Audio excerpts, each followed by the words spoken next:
Good evening, good morning, good afternoon to my amazing 111 subscribers. And I can't thank each and every one of you enough for joining my janky little channel. A special shout out to Chance, Nostalgic Pod Blast, for being kind enough to put some links to my channel on his thing to maybe expose my janky little channel to people that were maybe not familiar with it. His good friend Sarah at My Flock, that literally she attached one of my videos to her channel and I went up like 30 subscribers. Now that's significant because I have been doing this for 3 years, and it's not about collecting subscribers, but it's nice to know that people are watching it, and when I'm taking the time to do it, it's nice that somebody is taking the time to watch it. So Sarah, thank you so much. It was very kind of you. Now, if you blinked, you would have missed it, but I did make 2 videos that I deleted. One of them, I was really frustrated.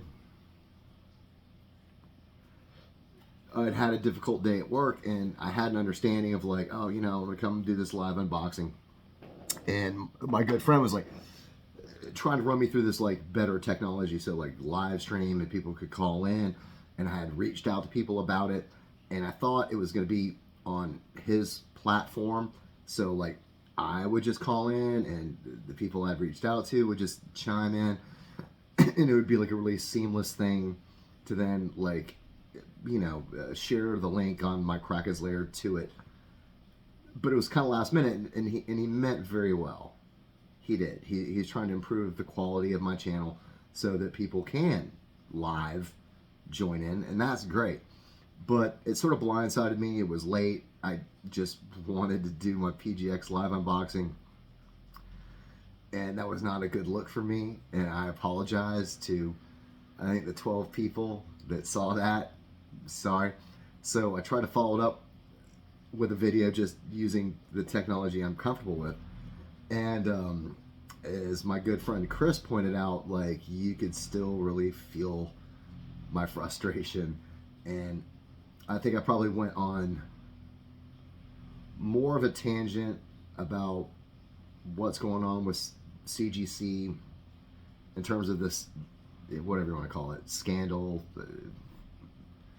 It was going on with that. There's enough videos that talk about that. And if you still feel that CGC is a company that you can trust, where the G is guaranteed grade and it's your money, and I do feel sorry for every single person that say spent $10,000 on a book that is only worth $2,000 because some criminal defrauded them. And that is not on CGC as a grading company. That's on the criminal that defrauded these people. The newest lawsuit, on the inside, we're making labels, we're literally stealing submissions and profit motivated. It's like, that's criminal activity. I mean, that's not what CGC stands for. It's not their normal business practice, but people found ways to take advantage of the chinks in their system to defraud people of their money to pocket the profit. And that is really unfortunate. I feel bad for anyone that is currently going through that. And it does sound, I mean, because the G is guaranteed, they got a whole like legal thing about it, like guaranteed, and we'll base the fair market value on when you send the books in and stuff. And I am confident that they will do their best to compensate those individuals that got defrauded by criminals. So my second video, I'm doing a live unboxing books that just came back from P.G.X. Once again, you hate P.G.X, that's fine. I'm not here to change your mind. You don't have to use them. You don't have to get your books graded at all. They're your books. Do what you want for the books in your collection. I do it. I mean, a number of these books are from EC Comics from the 50s. That's pretty old. I don't want them to sustain further damage. I mean, I could show you one of these books. Well, I'm gonna show you one where literally there was damage that was caused by me. You know, it can happen. It's old paper, and through best intentions and knowing how to handle comic books, sometimes things can happen. You know, the tape gets caught, or you know, my Silver Surfer #1. I was literally so carefully looking at it. Like, I wasn't even like open the book. You know, I had the book like this just so I could and I caused about a 1/2 inch spine split because that pressure on that spine. Because Silver Surfer #1 is a thick book, you know, edge bound book, and it just happened. So I get these old books graded just to protect them. There's a lot of conversation about you know, whose holders are better, CGC, P.G.X, you know, CBCS, and I'm just sort of like, at some point, like, what are you doing with these things? I mean, they're not a frisbee, like you know, this seems pretty solid to me. Like you know, what are you doing? But that's a story for another time. Now, all of these books that I sent off to P.G.X, me and my good buddy Chance, we did a sort of like guess the grade. I do tell people that, like, I have learned by doing this, you know, because you look at your books with eyes of love, you know, and maybe you see the things that are good about it, and maybe not the flaws or imperfections. And so, especially if it's a book you're emotional about, or, you know, it's a book you spent a lot of money on, it's a book you've owned like since you were a kid, and you're just like, wow, you know, this thing is amazing. You know, this is a 7.0. Well, maybe it's not, you know, and that's where the benefit of third-party grading comes in. Now, I did see a video recently, and this dude was really smart. I mean, he's been doing this for a long time, and he was sort of, it used to be like this. Like, you came into my comic book shop, and I've got a book, and I think it's, doesn't matter, 5.0. So I'm pricing it as a fair market value of 5.0. Now, you as the consumer, you come in and you look at it and you go, well, you know, man, you price it as a 5.0, but I think it's a 4.5. I think it's a 4. And then there's a negotiation between the seller and the purchaser to come to an accord. So his point was like, do you need a third-party person to chime in and, you know, put their stamp of like, you know, it's this. I still think yes, because while I'd like to think that most sellers are honorable people, clearly where people are profit motivated for their personal profit, there's things they could miss. There's things they might not be aware of. You know, was it restored? Was it trimmed? If it's done really subtle, they could miss it through no fault of their own, through trying to defraud you. It could just happen. Into the fraudulent area, oh yeah, no, it's missing the Marvel value stamp, but I'm not necessarily going to disclose this because now it changes the value. Regardless, like if I'm looking at it, I'm like, oh well, you know, this is a 5, that's great, but if it's missing the Marvel value stamp, it's not. And unless as I'm purchasing this book from comic book shop, a dealer at a comic book con, and I flip through every page, which makes me nervous as a purchaser, because like I don't want to like inadvertently damage like this guy's book, you know, where all of a sudden he's like, oh, hey, you just owe me $9,000 because you popped the staple. I'm sure for the seller it's nerve-wracking as well. Like, you don't know how this dude in front of you is going to like handle your comic book that's currently in your possession. And so like, I'm just sort of like, I don't know if I want to like flip through every page. That's, you know, my comfort level. But all of a sudden there's the Marvel value stamp missing. I did have a situation where I bought ASM number 11 where the seller disclosed a certain amount of damage. Oh, hey man, on the letters page there's an ad cut out, but it doesn't affect the story. Hey, this is coverless, but it's a facsimile cover. Okay, cool. I spent $50 on it for an ASM 11. I was like, cool, no problem. However, when I flipped open the book, there were multiple pages, multiple, I'll say at least 3, that had some sort of the artwork cut out, which obviously affects the other side of the page where they cut the whatever out. The image of Spider-Man, the image of Dr. Octopus, and I did get my money back. It seemed like the seller was like a little bit grumpy about it because he was like, yeah, $50 is like, you know, someone's gonna be really happy to own this. I was like, yeah, but that's not me. If you had disclosed this, I wouldn't have purchased it, or I probably would have wanted lower than that $50. So I do think there is a benefit to third-party grading in terms of just protecting both parties. You know, now, currently, obviously, there's an issue of, like, if you can crack the slab open and switch the label and switch the book and stuff. And this is something that can be addressed. I certainly don't think that this is happening on the regular because they're targeting key high-value books. Where the difference of, say, you know, it's a 9.2, you know, it's an 8.5, has a significant amount of value.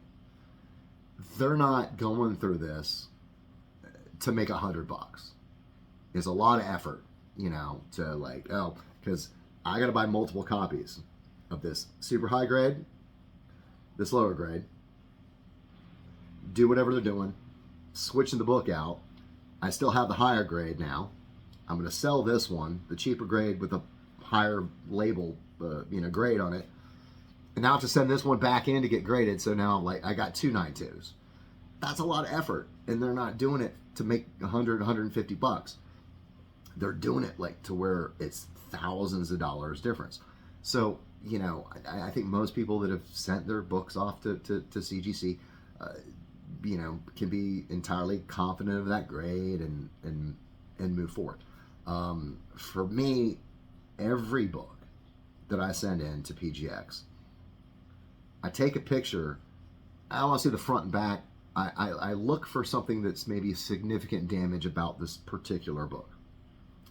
This certain corner crease, this whatever, color rub, pulled staple, something. And I'll take a picture of it. And this is not through doubting P.G.X. as a grading company. This is through doubting people. Because I promise everyone, if the chink in the armor for CGC has been able to be taken advantage of hundreds of times, or fraudulent employees taking advantage of their insider position, this has happened with every grading company. And let's just be honest, it just has.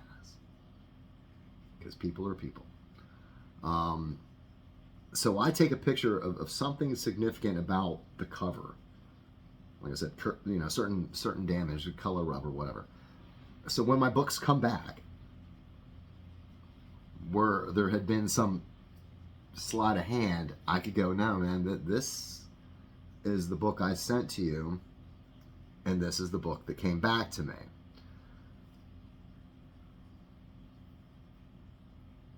I'm not sending in books that are worth $10,000. So perhaps, is, you know, I don't want to say paranoia, but, you know, overcautious. However, long before I started doing this, I was aware that this is a possibility. So I just wanted to make sure that the book I sent was the book that came back. Now, I use P.G.X because they have in-house pressing and dry cleaning.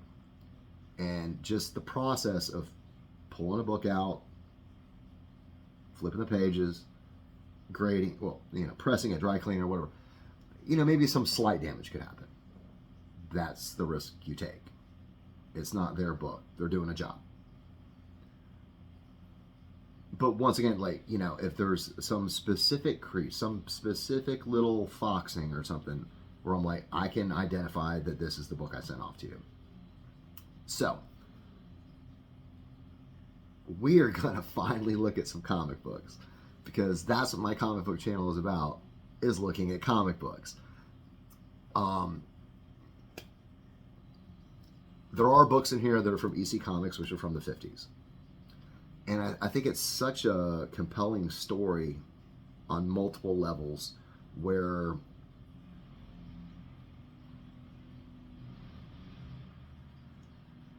I had his name written down. Sorry, my notes.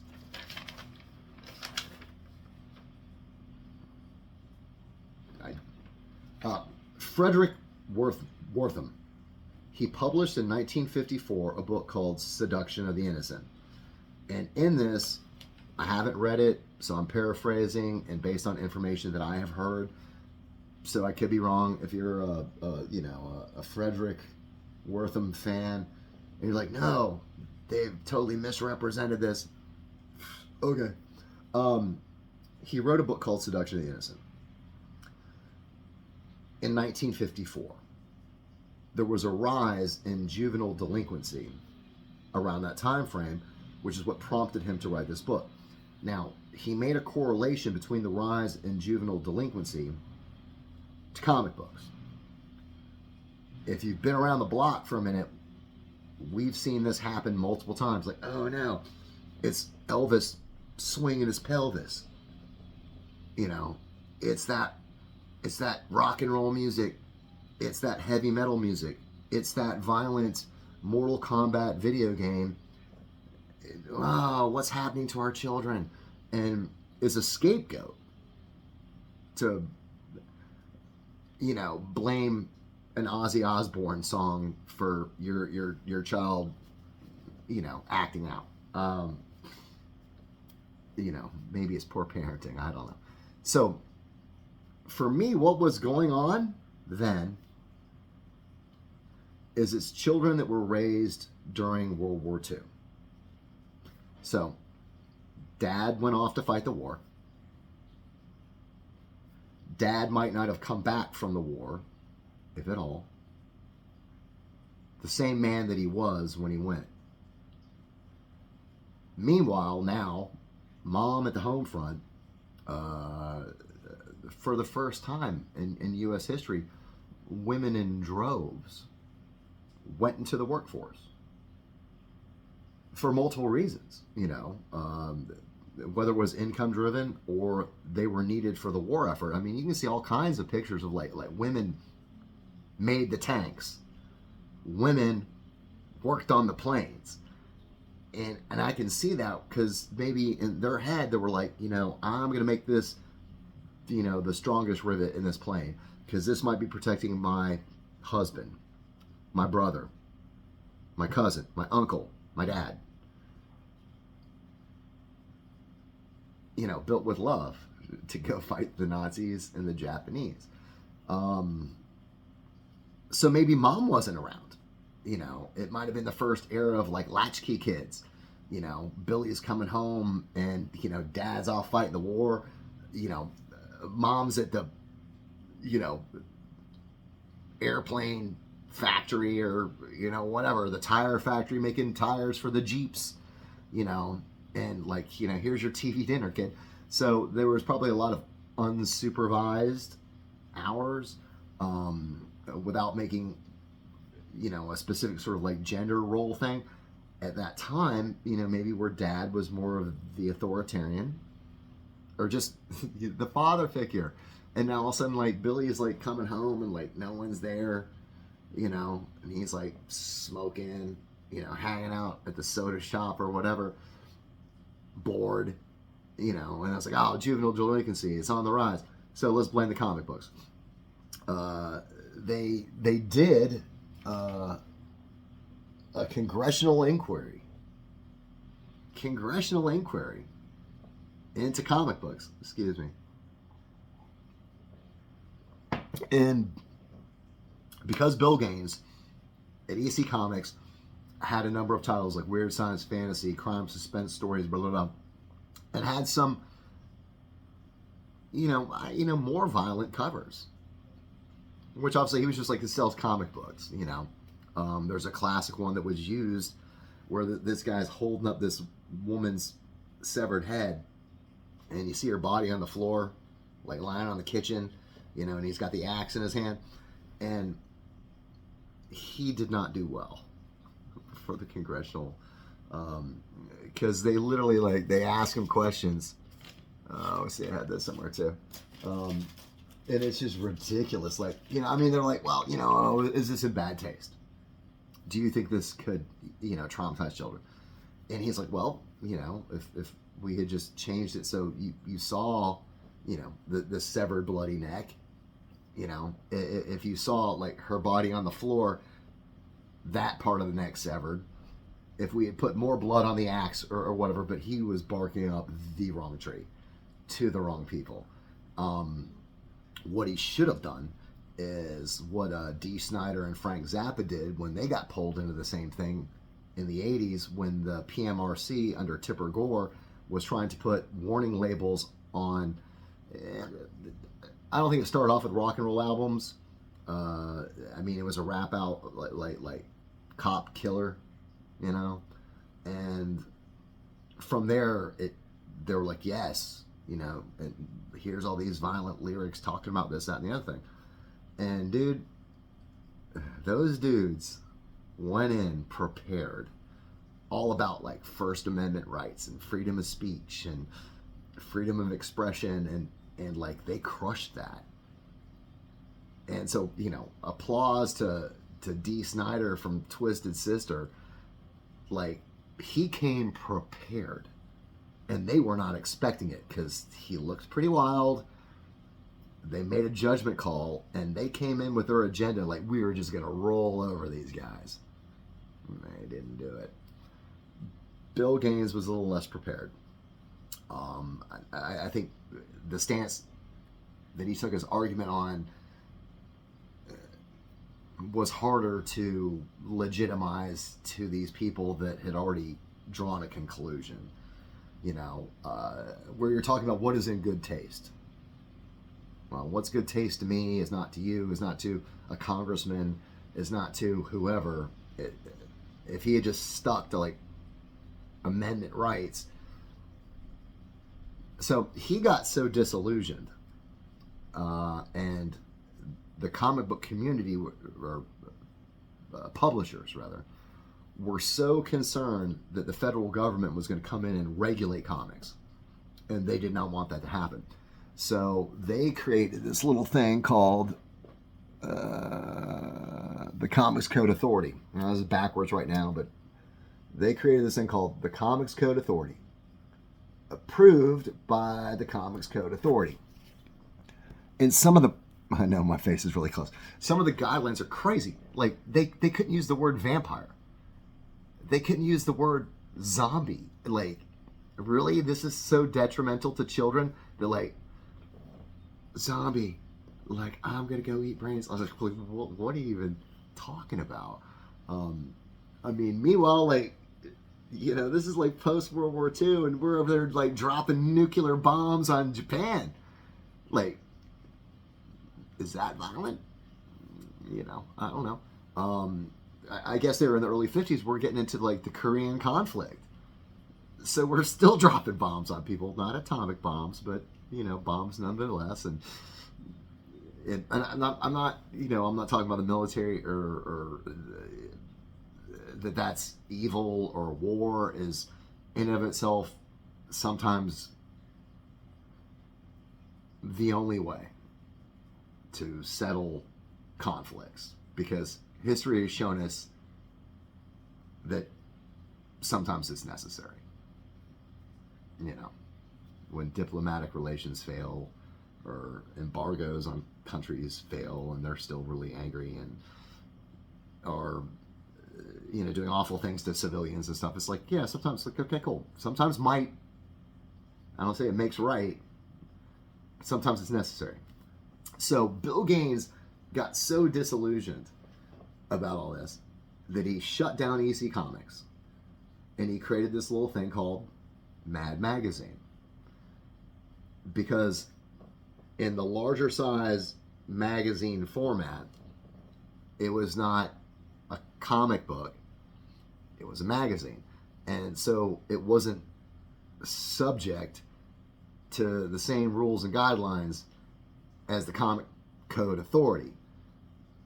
And so I applaud him for that. I mean, he went on to continue to have a successful publishing career and produced a whole lot of it's like really funny, you know, satirical things that like were very formative for multiple generations. Like, you know, you talk going into the 60s and you know, the disillusionment of the youth there about the Vietnam conflict, to have some sort of media outlet that like spoke to them, to their concerns, to the social issues that they internalized, that they saw, that they found problems with, that maybe they weren't getting represented on, like, you know, the 5 o'clock news or what they saw in the newspapers. And they gravitated, you know, towards that sort of underground counterculture message that was really felt strongly in this country at that time. So we're, 27 minutes in. This is my batch of comic books coming back from P.G.X. There are EC comics here from the Golden Age, and my very first book that I ever sent in to get signature verification. P.G.X. offers these in-house. CBCS, I believe, does. CGC does not. If they don't witness the signature, they don't. The signature is Alfonso Williamson, otherwise known as Al Williamson, who departed us in 2010.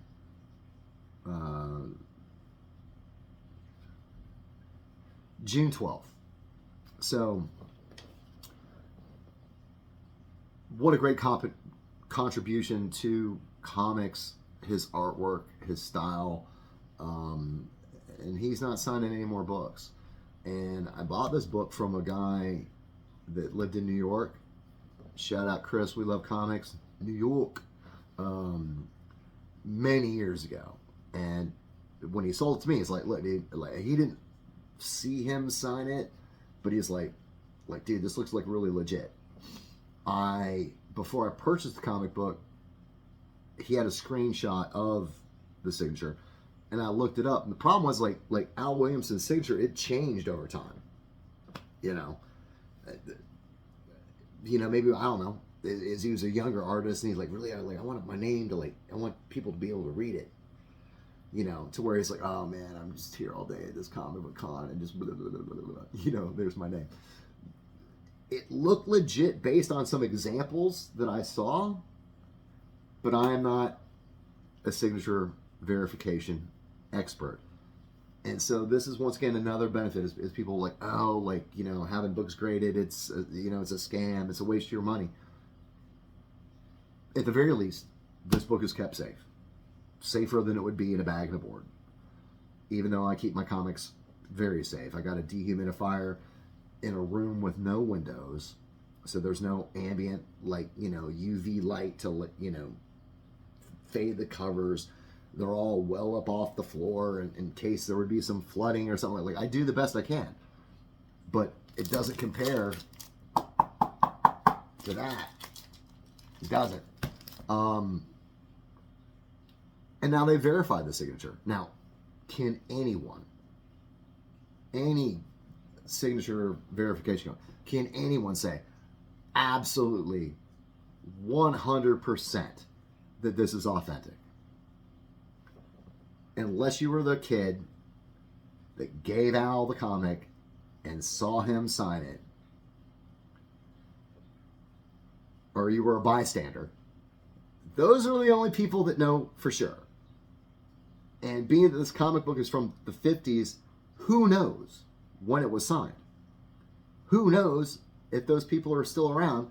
And at that point, then you're like, oh, like people's memories and, like, oh man, this is like 40 years ago. I think I remember that. Like maybe I saw this kid have, it becomes very suspect to, or even at that point, like, just because you're claiming it, like, oh yeah, back in 1981, Frank Kirby, Jack Kirby, excuse me, Frank. Jack Kirby signed this book, and I'm telling you, I was there. Is that enough to authenticate the signature when it's just, my version of the events, or just because I have the book with a signature on it? No. So I think at that point, signature verification is kind of cool. Will anybody ever know it's 100% sure? No. It's not like having the signature on there is going to make this book worth $10,000. It's not like signed by, Abraham Lincoln or something. It's Al Williamson. It's an artist, a comic book artist. So I'm gonna flip the camera and I'm gonna show some books. Finally, thank you all for sticking with me. I totally screwed up and shut down my own video. So I put this up there just to show a comic book. Because this is going to be one of the ones that I'm going to send off in my next batch to get graded. We'll talk about that in a second. This is a low grade. I mean, this is a 2.5. But it's the first appearance of Dead Man. I got it very cheaply. And once again, it's the only copy I have. I think it'd look really nice in a slab. I would rather get this graded, even knowing it's coming back like a 3, a 3.5. I mean, it might be a 2.5. I don't care. First appearance of Dead Man. Pretty cool. So, all right. Before I sent these books off, Chance and I, we did a guess the grade. So this one's on top. I'll do this one first.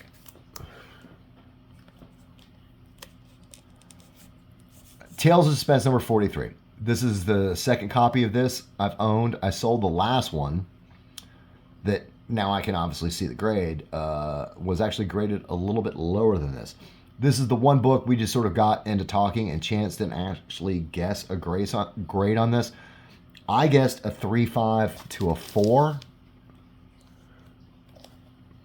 And this came back a 4.5. Now, I thought this was crooked. I thought this was really cool. Once again, I don't know what other grading companies do because I don't use them. However, when you send books off to P.G.X., they send you an email when they have received your books. They send you an email when they are shipping them out. I will say that I sent these books on December 27th because I've got my receipt from the postal office where I paid for the insurance and the shipping. And these got back a couple days ago because I made those janky videos and like, I'll call on like the 3rd or the 4th. I think the 3rd of February. Like, dude, that's, not 5 weeks from Oregon, from Georgia to Oregon, pressed, dry, clean, graded it back to me. My understanding, and once again, I don't use them, so I cannot say with 100% veracity. My understanding is that it takes anywhere from 6 to 8 months to get your books back from P.G.X. From CGC. And maybe it's worth the wait. the number one reason I hear that people use that company is because, oh, well, they sell for more. I have sold some major big boy books, Avengers #1, Marvel Spotlight, the first appearance of Ghost Rider #5, Iron Man 1. I have sold some big boy books that sold for either as much or in some situations even higher than a higher grade, similar graded CGC book for the same copy. The Ghost Rider was a 3.0. It had like a corner chip like that went all the way through the book. Was graded at 3.0, and it sold for more than a 4.0 CGC. So, that's my experience. Maybe that experience is not universal, but I don't want to wait 8 months to get my comic book back. That would be very nerve-wracking, in my opinion. Having them out of my hands for 5 weeks, I mean, that's nerve-wracking enough. It's your books. They're your babies, man. You love them. So, Tales of Suspense 43. You will note it is an English pence variant. I bought this because it was a little bit cheaper. I did want to complete my run of Tales of Suspense in my collection. As I said, I had sold it. I thought this was a little bit nicer, and it is. Came back a 4.5. Very respectable. Love this book. I love the early gold armored Iron Man. Now, first EC comic.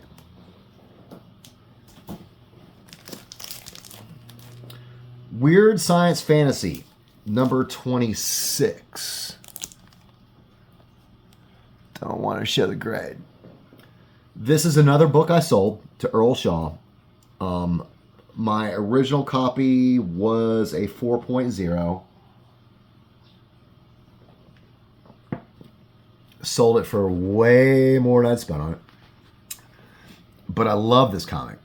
I love it. Like, EC challenges the U.S. Air Force with this illustrated, factual flying saucer report. Because, the U.S. Air Force was at the Pentagon going, oh no, we're being challenged by this comic book company about UFOs.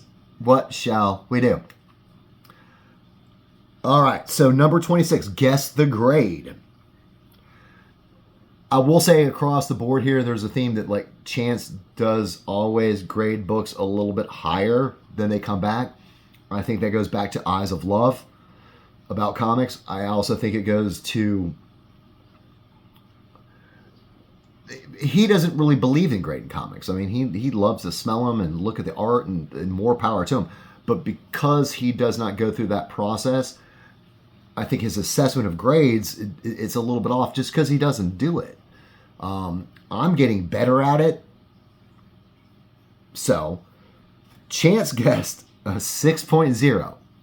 Now, you can see along the spine,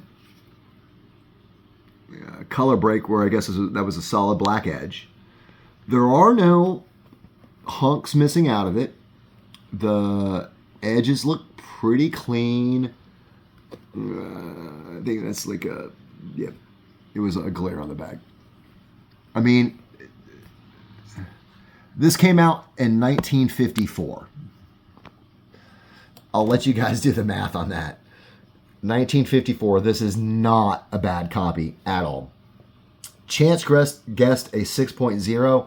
I guessed a 4.5 to a 5.0. And the grading gods spoke. 5.5 from December 1954, and I know Chance acting demo will chime in here. I can never get my head around it. Where he's like, the publishing date is 3 months behind. What they put on the cover and stuff.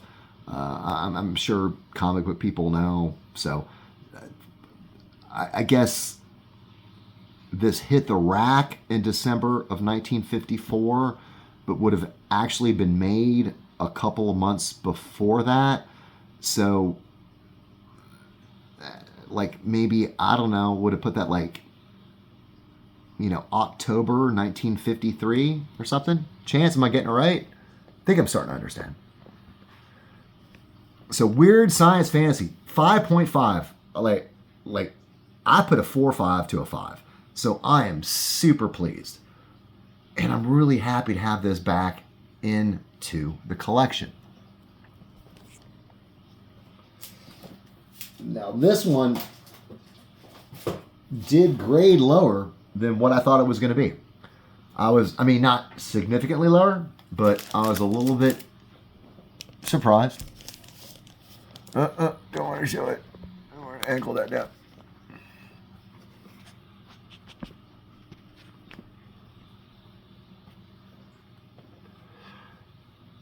This is Weird Science Fantasy 27. January 55. So once again, like this came out a couple months, or was produced a couple months before. I thought this was really nice.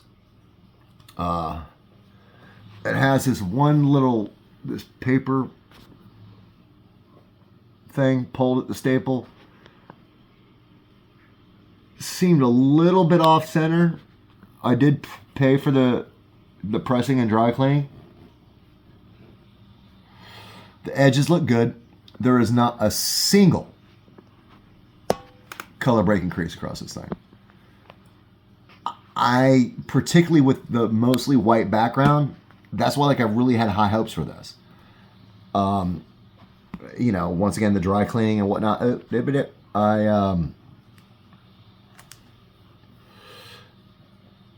I really love this. I love the monster. I love this book. So, Chance put this 27. He put this at a 7.0 to an 8.0. I love you, Chance. I love that you love my books. Danny books. Man, I love you.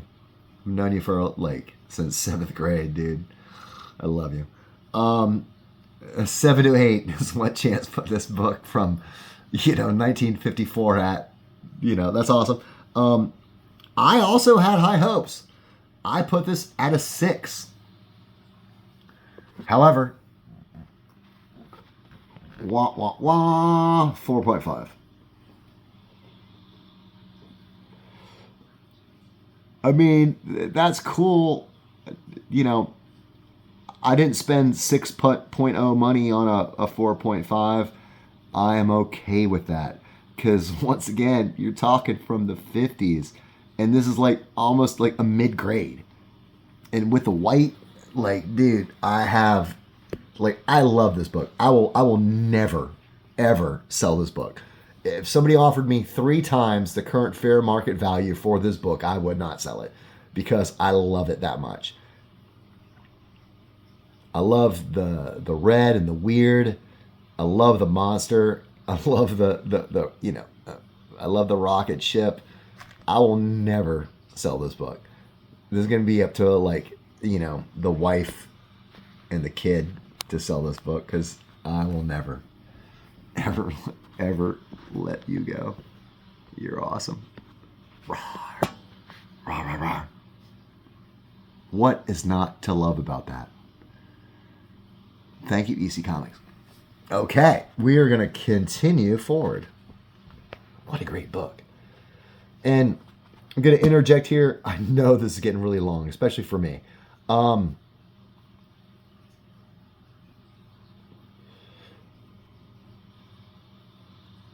High-end comic collectibles.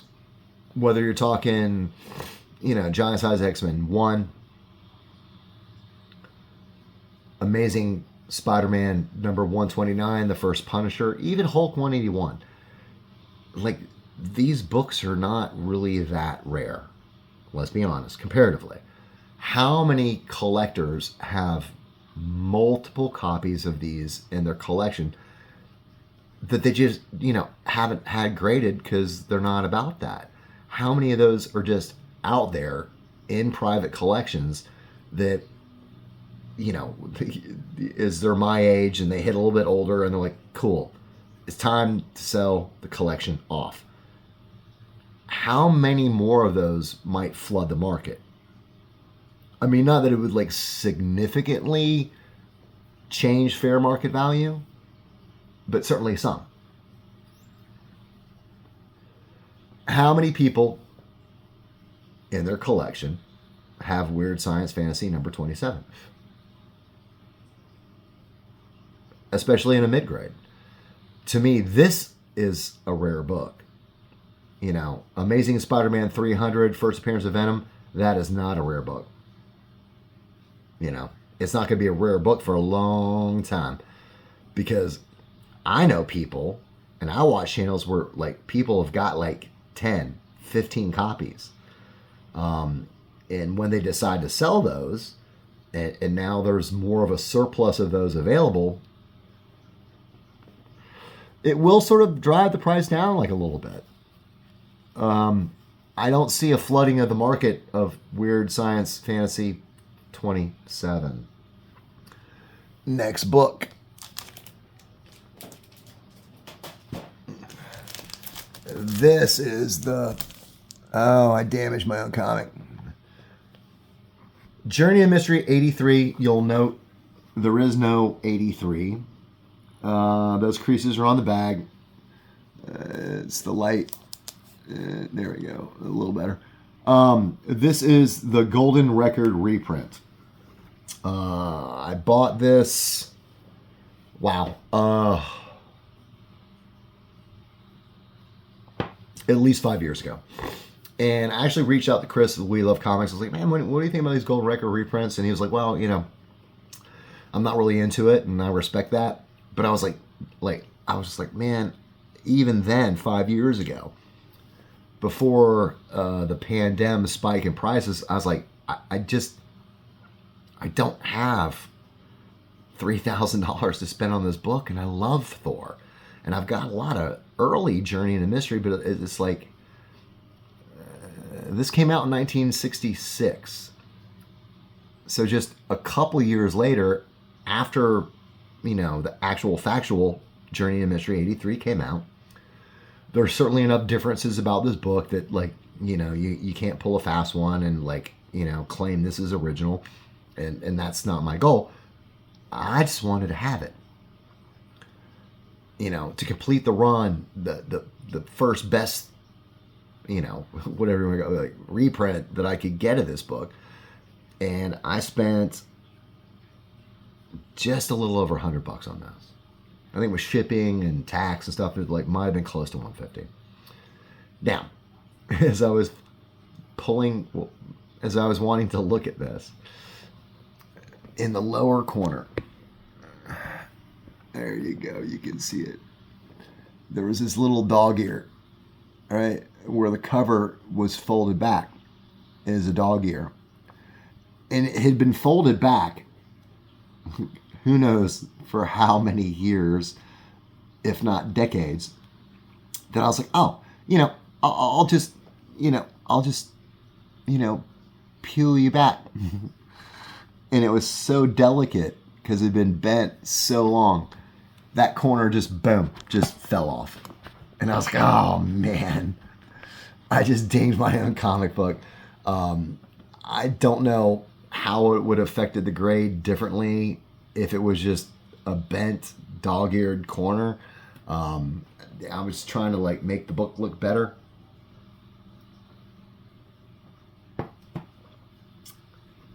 This one, Chance graded at a 7.0. I graded it at a 6.5. And it came back 6.0. There are certain, like, Overstreet grading guidelines that immediately take your book to a certain grade. So your book is totally pristine. It's totally awesome, but the centerfold's detached. There's a certain grade it can't grade higher than, period, because centerfold's detached. If your book looks awesome, but the cover's detached, there's only a certain grade it can grade as high as because of that damage. So it doesn't matter how, like, this is off-white to white pages. It is a very solid copy of this book. However, it is missing. There we go, that's better. It is missing this little tiny triangle. And so that immediately lowered the grade. And that's cool. That's why I get books graded. Plus to protect them. So, 6.0, first appearance of the Mighty Thor, Golden Record reprint, number 83. Very happy to have you. And we are on the last book.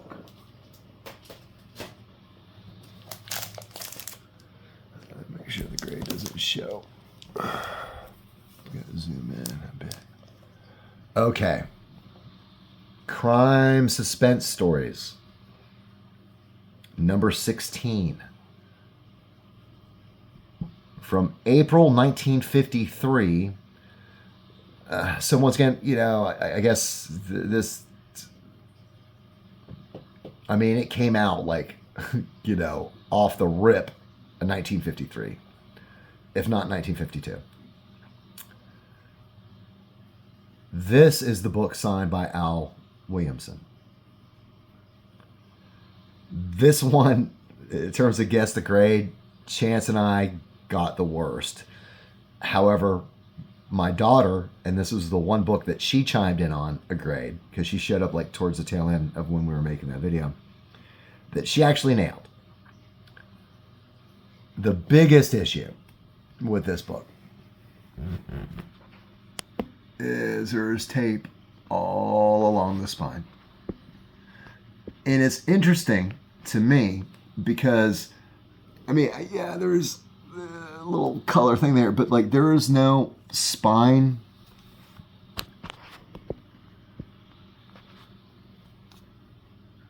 You know, staple poles. There's no spine splits. And the edges on this are so straight and clean, I was afraid perhaps it was trimmed. They don't ding for date stamps from books this old. This came back cream to white pages from 1953. Like, this is where it's like Eyes of Love, man. I have wanted this book for so long. I love it. I think it is so cool. The colors really pop.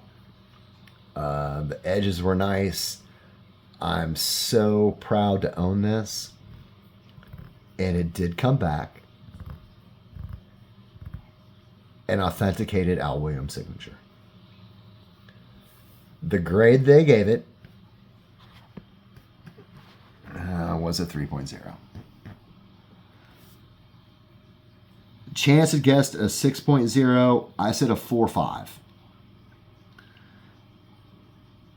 Savannah, my daughter, she guessed a 3. And she was like, she's like, oh man, there's tape, there's this, there's, you know, blah, blah, and like, I just didn't want to hear it. I was like, no, man, there's no way. This is only a 3. This is so awesome. And Savannah, you actually got it right.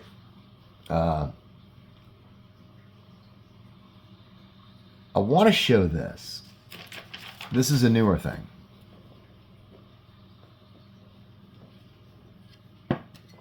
When P.G.X sent me back, your books have shipped. And literally, like from December 27th that arrived at my door February 3rd, they're like, hello, Daniel. Thank you for your patience. Shipped via USPS, tracking number, blah, blah. And for your reference, here are the grades and grading notes available for this order. They're blacked out just in case you want to keep it secret until you have them on hand. But if you want to read them, just highlight them to view. So They had each comic, and there was like this little blacked out banner. And if you clicked on it, and I didn't do it, but I had my wife do it just so I could have this document to show you guys. And they list a lot of good information. So they're like, you know, crime suspense story 16 3.0 signature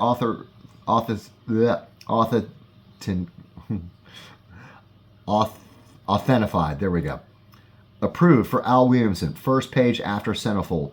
Mentioned tape along spine, 4-inch stress line and 3-inch stress line. Chips, multiple stress lines on the spine, cover and edge wear. This is really cool. When they talked about, they didn't mention on this book an improvement from the pressing and dry cleaning. I think maybe because, like, again, the tape, it didn't change the grade, you know, by having it pressed and dry cleaned. But here, they're like, Journey to Mystery 83, golden record, pressed from a 5.0 to a 6.0. Corner chip on front cover, stress lines, blah, blah, blah, blah. So here they actually told you it got a whole bump in grade from a 5 to a 6 because I spent the $25 to have it pressed and dry cleaned. And I was like, that is really cool information to have.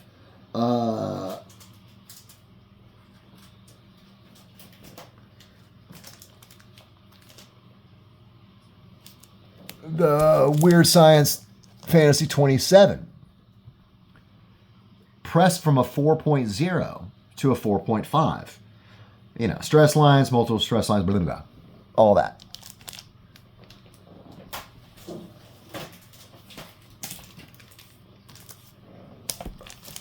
Weird Science Fantasy 26. Pressed from a 5 to a 5.5. So the short version is every single one of these that I had pressed and dry cleaned. So Journey of Mystery came up a whole grade, 5 to a 6. Tales of Suspense came up from a 3.5 to a 4.5. Weird Science Fantasy 26 came up from a 5 to a 5.5, so half a point. Weird Science Fantasy 27 came up from a 4 to a 4.5. So they either came up half a point grade or a whole grade for $25. But I thought it was like really cool that they put that information in there to show you that, you know, we didn't just like take your $25 and not do anything.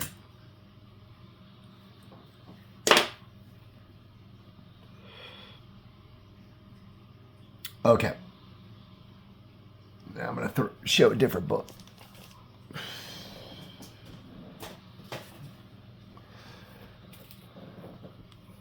Might save this to, you know, I got books like for like my next video of sending books off to P.G.X. But just so you can look at a comic book. The Crime Suspense Stories number 16, the graded 3.0. I spent $205 on it. Its current fair market value is $600, and that's without the signature. I don't even know how like that really affects grades or prices. I guess it depends on how much somebody wants the signature, but I will not be selling that. The Journey into Mystery 83, shipping and everything, I got $150. It's currently worth $550. The Tales of Suspense 43, the 4.5. I spent $140 on it. It's currently $250. The Weird Science Fantasy 26, 5.5. I spent $150 on it. It's currently worth $400. Weird Science Fantasy 27, the 4.5. I spent $250 on it. It's currently worth $350. You know, so already I have to add that up, but you know, a couple grand in profit already. If I sell them now, which I'm not. I'll just show you guys because you've been very patient and I love you all. We're going to get that graded. I'm gonna get that graded. Gonna get the newsstand 1 variant graded. Gonna get first Beta Ray Bill graded. Gonna get the first appearance of Electric graded. Gonna get the first appearance of John Constantine graded. And I'm gonna get the first appearance of Rocket Raccoon graded. Other things going on, like financially, looking at these books, other than the Spider-Man 27, I really don't think I'm going to pay for the pressing and dry cleaning on these books. They are all good.